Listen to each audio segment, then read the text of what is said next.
Imagine waking up at like 3 in the morning. You're shivering under this heavy quilt, completely unaware that the medical patch on your arm, the one managing a chronic condition, or maybe even delivering severe pain medication, has just rapidly dumped 3 days worth of heavy narcotics directly into your bloodstream. Oh, wow, yeah.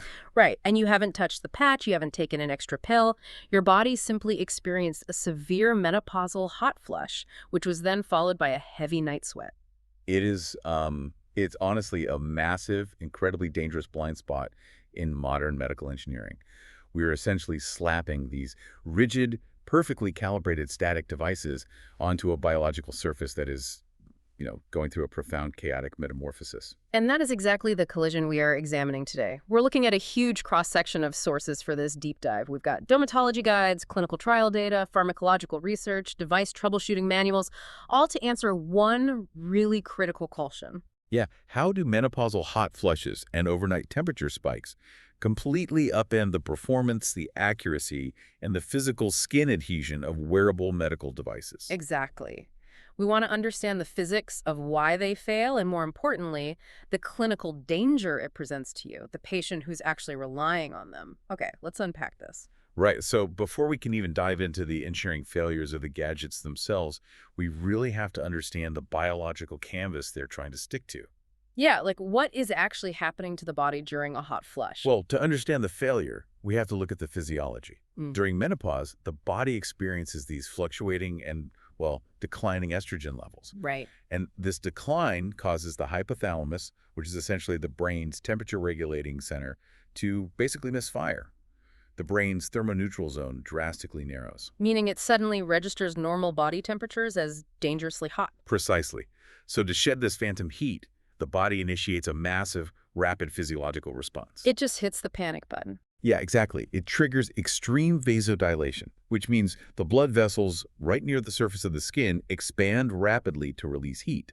This causes sudden, intense warmth and, profound reddening of the skin. Oh, sure. And simultaneously, the sympathetic nervous system triggers massive, rapid sweating. And we are talking about a sudden physiological storm that can last anywhere from like 30 seconds to a full hour, right? Yeah, it's intense. And when this happens while you're sleeping, it results in night sweats that can literally drench your bed linens. But it's not just the sudden introduction of heat and moisture, is it? The structural makeup of the skin itself is fundamentally changing. That is a really crucial piece of the puzzle. Yeah.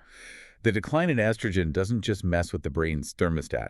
It drastically reduces the body's production of collagen. You just give skin its structural integrity. Right. And it also reduces sebum, which is the natural lipid barrier that keeps moisture locked in. So the skin becomes fundamentally thinner, much drier, and highly susceptible to microscopic tears. If I'm trying to visualize the physics of attaching a wearable device to this, it's not just like sticking tape to a balloon that's inflating. It's more like trying to use super glue on a damp sponge that is actively being stretched and wrung out at the exact same time. That is a perfect way to put it. Because the moisture is attacking the chemical bonds, while the physical stretching is attacking the structural integrity. Yeah, and if we connect this to the bigger picture, the specific target area for these medical adhesives is called the stratum corneum.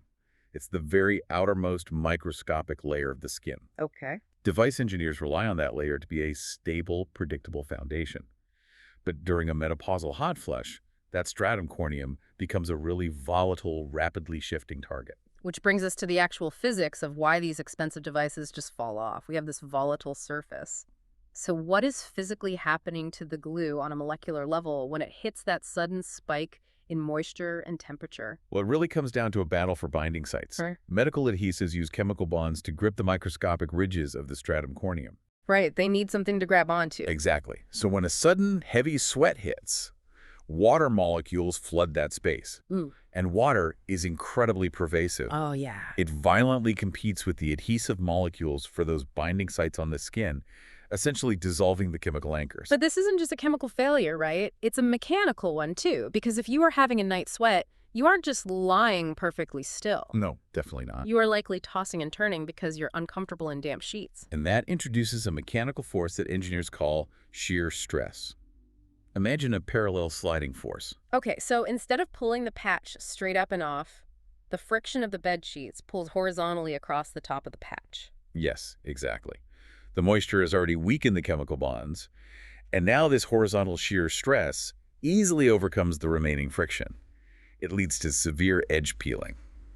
There is a really illuminating clinical case study in our sources that perfectly illustrates the sequence of failure. Let's look at Lena. Ah, right, the fitness coach. Yeah, she's a 32-year-old fitness coach who relies on a Dexcom G7 continuous glucose monitor. Now, obviously, she is decades away from menopause, but the environmental stress of her lifestyle, like heavy, sweat-soaked, intense daily workouts, perfectly mimics the exact biological storm of a menopausal hot flush. It's the exact same combination of thermal spiking, pooling sweat, and high-friction movement. Exactly. And her sensor is supposed to last up to 14 days. But consistently by day 8, the adhesive would completely fail. Because the moisture broke the chemical bonds, and the sheer stress of her movements peeled the patch right off her arm. Think about the mental toll of that, not to mention the financial cost of constantly replacing ruined medical equipment. Absolutely. And we have to look at what happens to the adhesive material itself when it fails under these conditions. The material actually degrades through a thermodynamic process called cold flow, or what material scientists often call creep. Creep. Wait, so it's not that the adhesive just loses its grip and falls off intact. It actually loses its physical structure? Yes. The thermal energy from the sudden spike in body heat combined with the extreme moisture causes the patch's polymeric matrix to deform beyond its original boundaries. Oh, wow. The polymer chains inside the adhesive literally start to uncoil and stretch.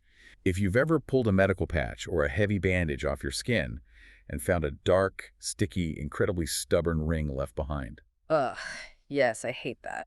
Yeah, well, you are looking at the aftermath of cold flow. So it turns from a solid structural anchor into just a liquid mess. Pretty much. Dr. Maggie Tebrick, who is a specialist that researches these specific medical technologies, she broke down the chemistry behind this in a really fascinating way in the source material. Right. She noted that without engineering specifically for these extreme microclimates on the skin, a process called polymer migration takes place. Yeah, where the plasticizers, which are the specific chemicals added to the device to keep the plastic casing flexible, they actually melt outward. They migrate into the adhesive layer and literally turn it into what she calls goo. Goo. I mean, the chemistry completely destabilizes. The structural integrity is entirely compromised. It's a complete mess. But wait, I really have to push back on the industry here. We're talking about wearable medical devices. This is a multi-billion-dollar industry. Oh, for sure. There is massive venture capital funding pouring into like Bluetooth transmitters and microneedles. If the chemistry of cold flow and polymer migration is this well understood, why are companies treating skin adhesion as a complete afterthought? Why are patients still dealing with goo? It's frustrating, I know. It really comes down to a very traditional, very stubborn engineering mindset. Manufacturers often design the high-tech components first. Like the sensors and stuff? Yeah, they spend years perfecting the Bluetooth range, the microsensor algorithms, the battery life, and then at the very end of the R&D pipeline, they look at the finished gadget and say, okay, figure out how to make this stick to a human arm. Wow. They treat the adhesive interface as a secondary generic accessory, rather than designing the entire system around the complex dynamic reality of aging, sweating skin. Okay, so it is deeply frustrating and expensive when a device turns to goo and falls off.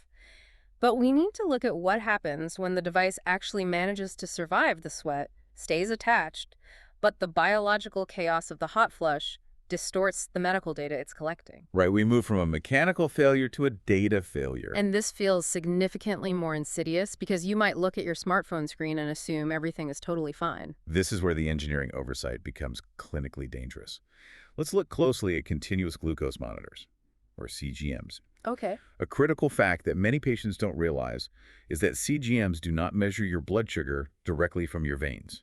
Wait, really? Yeah, they utilize a microscopic filament inserted just under the skin to measure glucose levels in the interstitial fluid, which is the fluid surrounding your cells. Oh, and physiologically, the glucose levels in that interstitial fluid naturally lag about 5 to 15 minutes behind the actual glucose levels in your bloodstream, right? Exactly. Yeah. So there is already a built-in delay. Now, introduce a severe hot flush. Okay, here we go. When high humidity, specifically local humidity above 85% at the skin level, or pooling sweat, weakens that stratum corneum anchor we discussed earlier, the entire device loses its rigid stability. So the microsensor filament sitting under the skin actually begins to shift and wiggle? Yes, because the foundation it's attached to is sliding around. Mm-hmm. So this hair-thin sensor is essentially wiggling inside the interstitial fluid, Mm-hmm. taking chaotic mechanical samples rather than stable chemical ones. Which leads to highly erratic, entirely false readings. Exactly.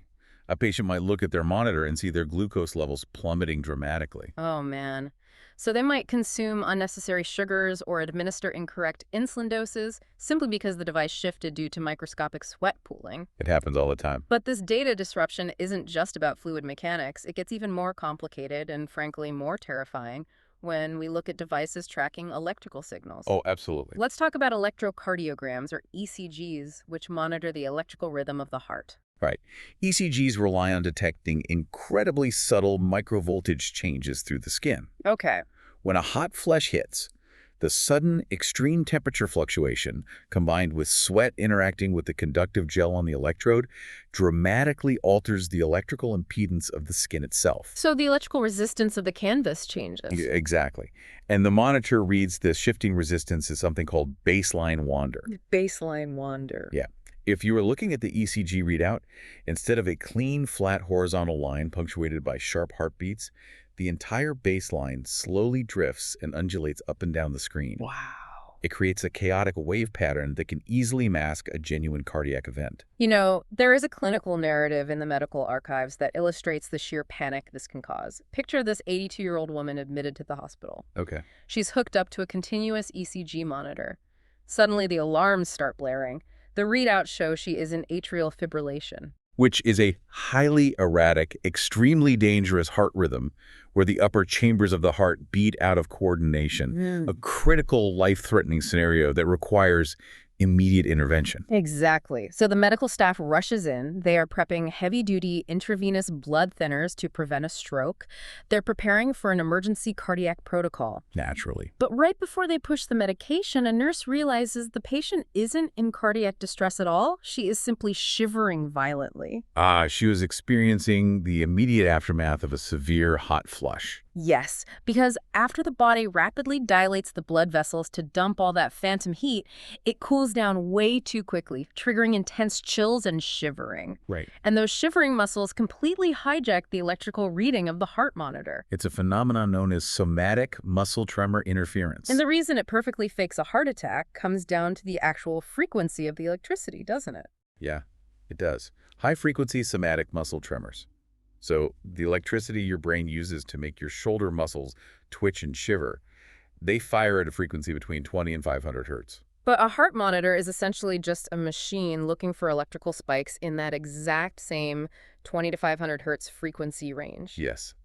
The machine has absolutely no idea if that 50 hertz spike came from a failing heart ventricle or just a rapidly twitching muscle fighting off a post-hot flush chill. That is wild. What's fascinating here is the medical device wasn't technically broken. Really? Yeah, it was flawlessly executing its engineering. It was accurately recording the electrical signals it was receiving. Oh, I see. The catastrophic problem was that the biological noise, the intense shivering from the hot flush cycle, completely overpowered and obscured the clinical signal. So the doctor was creating the monitor, not the patient. Exactly. Once they literally just gave the woman a warm blanket and her shivering stopped, her heart rate on the screen immediately returned to normal. That is deeply unsettling. I mean, misreading an electrical signal is one thing, but here's where it gets really interesting. What happens when the wearable device isn't just passively reading data, but is actively pumping powerful, highly regulated medication into your body? Yeah, now we cross the line from data interference to direct pharmacological danger. We are talking about transdermal therapeutic systems, or TTS. So medical patches designed to deliver continuous, controlled doses of drugs directly through the dermal layers. Right. We're talking about heavy-duty narcotics like fentanyl for severe chronic pain. We are talking about cardiovascular drugs like nitroglycerin. And ironically, we're also talking about hormone replacement therapy patches, which are often prescribed to treat the symptoms of menopause itself. Exactly. Okay, so I understand why sweat dissolves glue. I understand why shivering mimics an electrical heartbeat. But I really need to understand the underlying mechanism here. How does a sudden change in skin temperature actually force a medical patch to dump its medication into your bloodstream faster? It is all about the thermodynamics of permeability. Thermal energy drastically alters how easily substances can pass through the skin. Okay, track with me. When the extreme heat of a hot flush hits, it causes local skin blood flow to surge. We call this perfusion.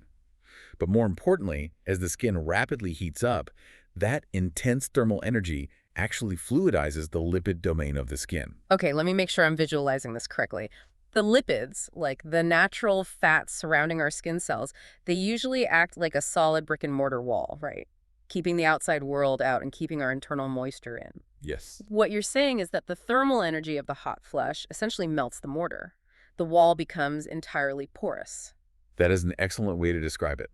And that structural breakdown drastically increases what pharmacologists call the diffusion coefficient of the drug. Okay, let's put some clinical metrics to this phenomenon. Sure. Laboratory research shows that a mere 5 degrees Celsius increase in localized skin temperature can increase a drug's permeability by up to 1.9 times. Almost double. Yeah.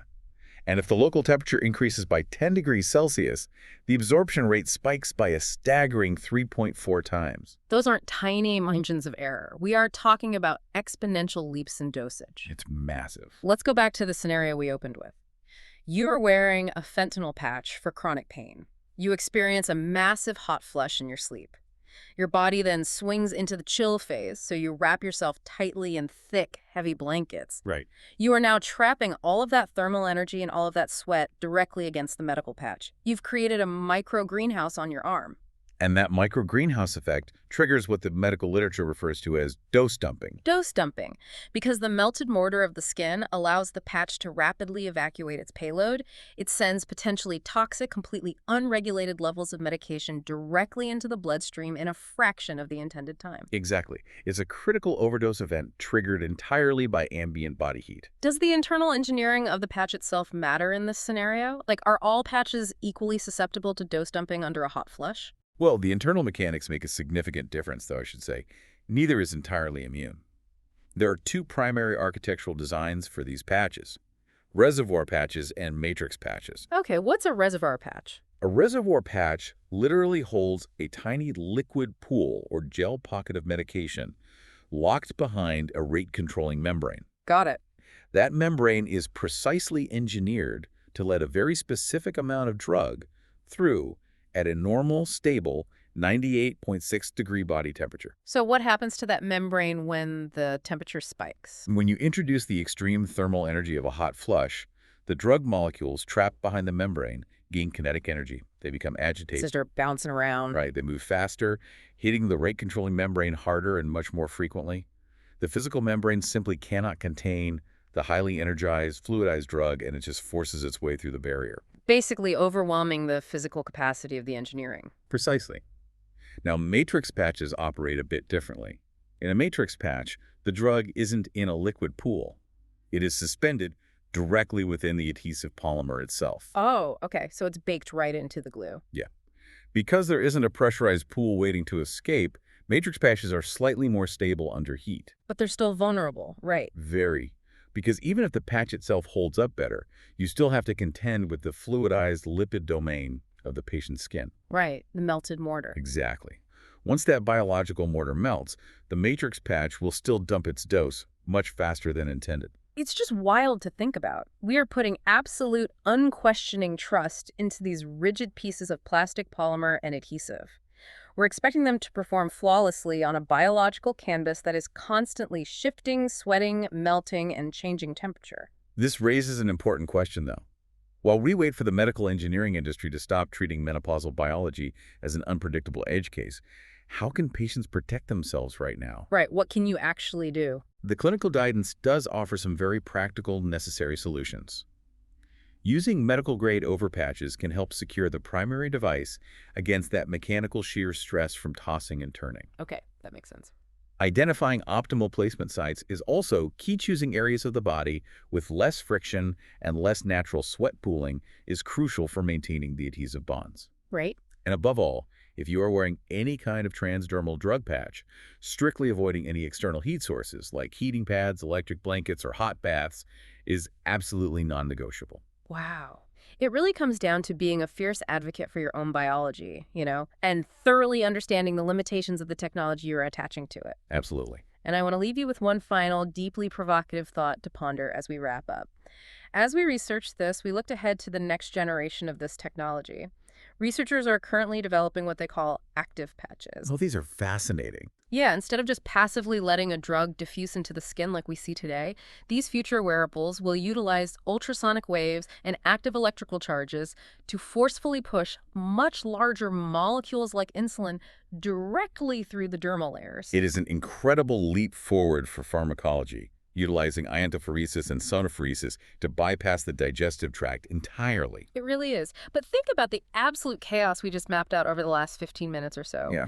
If our current passive sticky patches already dissolve into goo, trigger phantom cardiac alarms, and dump toxic drug levels during the unpredictable thermal and moisture storms of a menopausal hot flush, what exactly is going to happen when a sudden, intense biological hot flush collides with a patch actively shooting ultrasonic waves and electricity into a sweating, shifting, melting layer of skin? Honestly, we are hurtling toward a collision of advanced physics and unpredictable biology that we're simply not prepared for yet. We really aren't. So stay curious, keep questioning the technology you attach to your body every single day, and remember, no matter how perfect and precise that crisp digital readout looks on your smartphone screen, the human body is always going to be beautifully, wildly unpredictable. Catch you next time on The Deep Dive.